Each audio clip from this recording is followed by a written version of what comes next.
I'm a Muslim, and that's what I was kind of describe. I was trying to explain kind of a bit of like why I believe and what some of the sort of major misconceptions are about God. Well, I'm Um, happy to hear so, why you believe, because I mean that's the thing.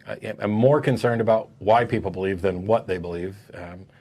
If there's good reasons to believe yeah, something, that's the case. I'm basically Hindu, and then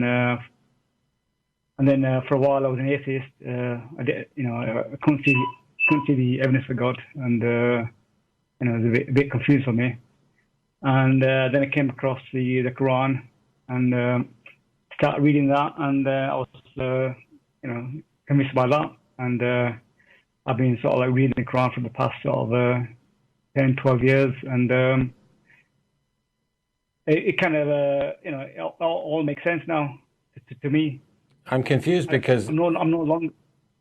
nothing in this so far explains why you believe it. You're just telling us that you read the Quran and now it all makes sense. Yeah, what was it in the Yeah, well, Quran that you really found convincing that you hadn't read in other books? but then when I thought, I say it took me quite a long time to figure it out, but it comes down for me. It came down to what the definition of God is, and for me, the definition of God is a being, yeah, who's created absolutely everything. Okay, so Our reality. what reason do you have to believe that there is in fact a being who created everything? Well, just my existence, and we read the Quran. How God sort of tells us, about our reality, about the world, the physical world. They Well, all kind of all make sense. no, It's the all fact that kind of- there's a book that offers an explanation is independent from why you accept that explanation. So when I say, what reason do you have to believe that there is some being who created everything, you can't just say, oh, my existence. And we're looking for some explanation for perhaps why you and the universe exist.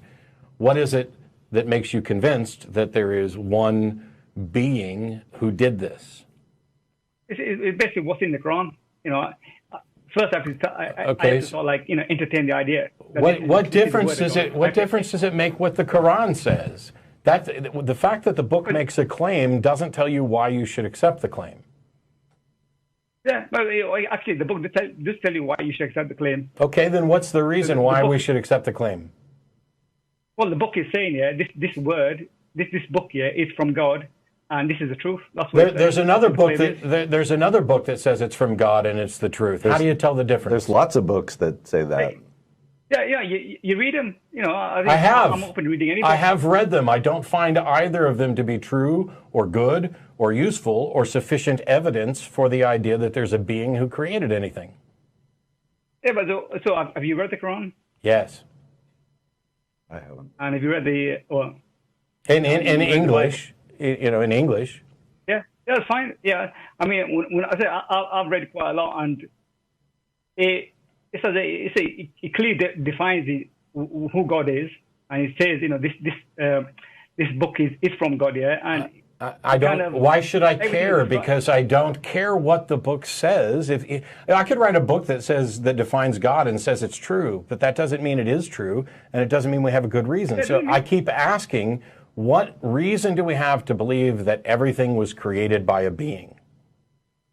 Yeah, I'm saying the things they described in the Quran, yeah, about our reality, about the physical world, it all makes sense. It all seems true. Well, it's not all true, but even if it were all true, that doesn't mean that its explanation that a God did it is true. What is the reasonable explanation that should make anyone convinced that a being created everything? It all makes sense when you read the Quran, yeah, and you understand the idea of God in the Quran. And, We and are in the getting. Bible. Do you care whether or not what you believe is true? Of course I do. Okay. I used to be an atheist, yeah. Then wouldn't that mean that you would make use of the methods that are most reliable at getting to truth? Yeah. Okay. So what is your method for getting to the truth about whether or not there's a God? if I look at the definition of God here, which the Quran here is the creator of absolutely everything. Okay. What is the method? What is the method? If you define God as the creator of everything, what is the method by which you determine that there is in fact a God who created everything? What's the method? You know, God says only He can do that. How do you know that God says that? I say the Quran says that, but how do you know that that's what God says?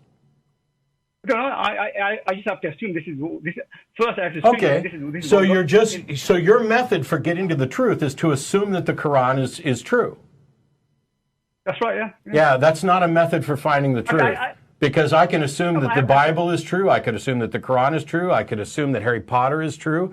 Assuming that it's true demonstrates that you don't actually care about whether or not it's true. No, I'm saying you have to start off with an assumption. Yeah. You don't. No, you don't have to start with an assumption. That's called poisoning the well. That's how you're beginning with some sort of conclusion about this and trying to find the thing that fits your conclusion the best. What is it about the Quran that makes sense? Whereas, because Christianity also says there's one God who created everything, and Hinduism. It's the same God. It's the same God. How did you determine that? Because in the Quran it says so. Okay. How did you determine that it's actually true? I can never determine. I can only go by what the Quran says. No. To say I can only go by the Quran says is simply wrong, because I don't have to go by what the Quran says. I can go by what methods lead to truth, and then I can say I don't know whether or not there's a being who created anything. The problem is when it comes to God, you can't go by whatever method you have, because that's what you're doing. That's what you're doing. When it comes to God, you are going by whatever method feels best to you. Yeah, but I'm using my reasoning and my rationality. No, you're rational. You are definitely rationalizing, but that doesn't mean that you are being rational or exercising reason, which is why I've asked probably 10, 15 times why you believe X, and you keep telling me what you believe, or that the Quran says so. And then when I ask why we should believe the Quran, you say because the Quran. Well, my idea is God is a perfect being. So if God made a mistake, then it can't be revelation. So how do you know that God's a perfect being? Because when you understand the concept of God, then God can only be a perfect being. Says who? God says Himself. In the Quran. Yeah. What makes you think that God is perfect? Because He says so. How do you know what God says? Because I believe that the Quran is a revelation of God. Why do you believe the Quran is a revelation of God? Because it says so. Goodbye. It makes sense. I can't go in circles anymore. This idea, and this isn't, by the way, exclusive to Islam. No, not at all. It happens all the time with regard to the Bible. The Bible's true because the Bible says it's true. That's why I'm wondering why is he a Muslim and not a Christian? Because the Christian book says exactly the same stuff that he mentioned that the Quran said. So why are you a Muslim? There are people who are like, why didn't you ask him what things in the Quran are true? Because it's trivial to point to a list of things that are potentially true or can be interpreted as true. But that list, even if the Quran was absolutely true on everything that we could verify, that doesn't mean that it's true when it comes to a claim about a God, because you can't verify that, which is why he kept talking himself in circles.